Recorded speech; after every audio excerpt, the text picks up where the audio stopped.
Gibran tiba-tiba dukung rampas aset koruptor. Ada apa di balik ini? Strategi 2029 kah? Ada yang berpikir dan berpendapat demikian.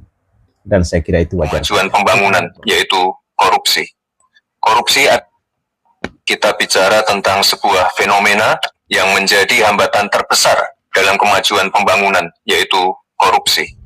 Korupsi adalah kejahatan luar biasa yang tidak hanya menghambat pertumbuhan ekonomi, tapi juga menciptakan ketidakpastian iklim investasi, menurunkan kualitas layanan publik, dan lebih berat lagi, merugikan masyarakat secara luas. Oleh sebab itu, Indonesia sangat perlu memperkuat sistem hukumnya, agar mampu mengembalikan aset negara, membuat jera para pelaku, serta melindungi masyarakat dari potensi kerugian akibat korupsi. Jika kita sungguh-sungguh ingin memberantas korupsi, maka koruptor harus dimiskinkan. Para koruptor harus tahu bahwa kejahatan korupsi bukan hanya membuat mereka harus tidur di balik jeruji besi, tapi negara juga dapat mengambil kembali semua harta yang mereka curi. Saudara, yang Anda dengar tadi adalah pernyataan Wapres Gibran Rakabuming Raka.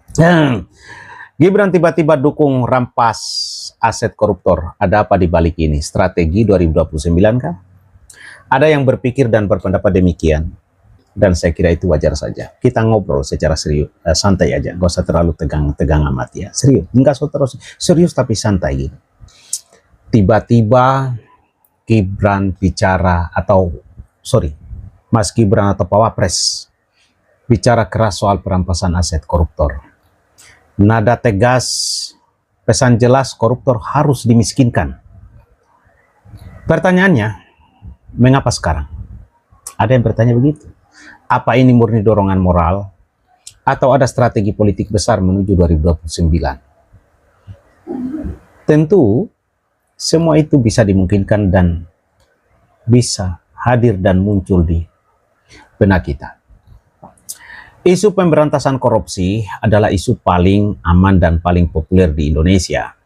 Dari era Megawati Soekarno Putri, Susilo Bambang Yudhoyono hingga Pak Joko Widodo.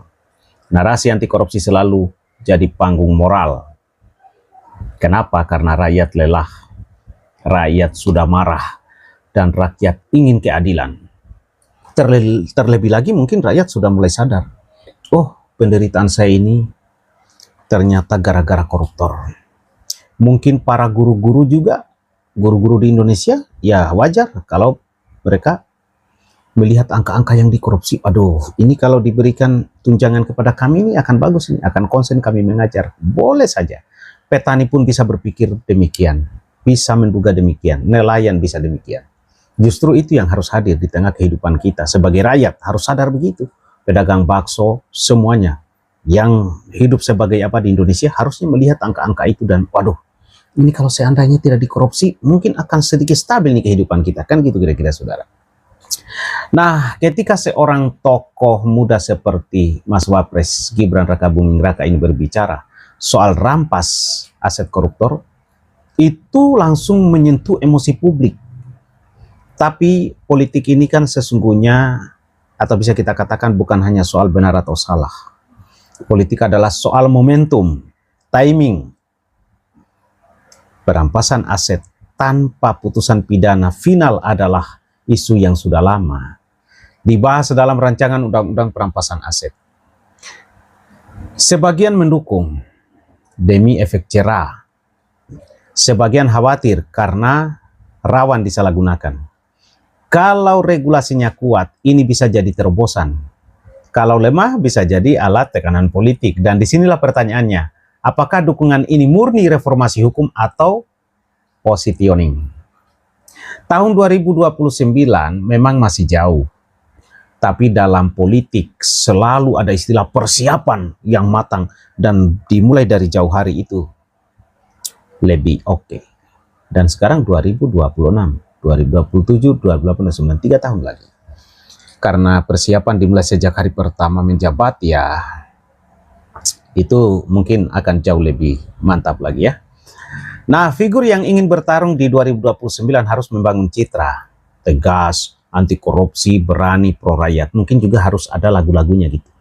Harus sudah disiapkan juga dengan instrumen untuk menyentuh hati ya para pemilih begitu ya. Ada juga harus lagu-lagunya, kayak kemarin ada Oke Gas itu. Isu rampas aset ini memenuhi semua unsur itu. Ini bukan tuduhan, ya. Ini juga bukan suatu dugaan yang berlebihan. Ini pembacaan. Kita mencoba menganalisa dan menganalisis strategi. Karena di dalam politik modern, framing adalah segalanya. Siapa yang terlihat paling keras melawan korupsi, dialah yang punya peluang untuk merebut kelas menengah dan pemilih muda. Pertanyaan sensitif berikutnya, apakah isu ini bisa menjadi alat tekanan terhadap lawan politik? Secara teori politik, kebijakan hukum yang agresif memang bisa menciptakan efek psikologis minimal terganggu. Tidak fokus lagi dan tidak lagi melakukan langkah-langkah bagi lawan politik. Lawan menjadi defensif, elit menjadi waspada, koalisi menjadi lebih patuh. Tapi sekali lagi, semua kembali ke desain hukum dan integritas lembaga penegak hukum. Jika transparan dan adil, publik akan mendukung. Jika tebang pilih, publik akan curiga. Isu hukum bukan sekedar panggung. Jika terlalu keras, tanpa sistem kuat bisa memicu ketidakpastian investasi, konflik elit, polarisasi baru. Sejarah politik Indonesia ini menunjukkan isu hukum bisa menjadi pedang bermata dua. Jadi, apa yang sebenarnya terjadi ini? Apakah ini komitmen serius membangun sistem hukum lebih tegas? Atau langkah awal membangun citra menuju 2029? Jawabannya belum tentu hitam putih. Yang jelas rakyat tidak lagi mudah terpesona oleh retorika. Rakyat melihat konsistensi dan kesesuaian dengan yang terhadap siapa yang menyampaikan. Karena pada akhirnya yang dibutuhkan bukan sekedar rampas aset, tapi sistem yang adil, transparan, dan tidak digunakan sebagai alat kekuasaan. Yang kita butuh itu sistem. Siapapun nanti pemimpin ke depannya sudah ada sistem. Politik boleh keras, tapi keadilan tidak boleh jadi panggung. Itu yang bisa saya respon atas apa yang disampaikan oleh Wakil Presiden Gibran Raka Buming Raka. Bagaimana tanggapan dan pendapat Anda? Silakan tulis di kolom komentar. Jangan lupa klik tombol subscribe, like, share, dan komen agar Anda bisa mendapatkan ya update terbaru video yang saya akan upload di channel ini. Dan klik juga lonceng notifikasinya, sehingga kalau ada video baru Anda bisa ada pemberitahuan. Klik tombol subscribe, like, share, dan Anda komentar. Assalamualaikum.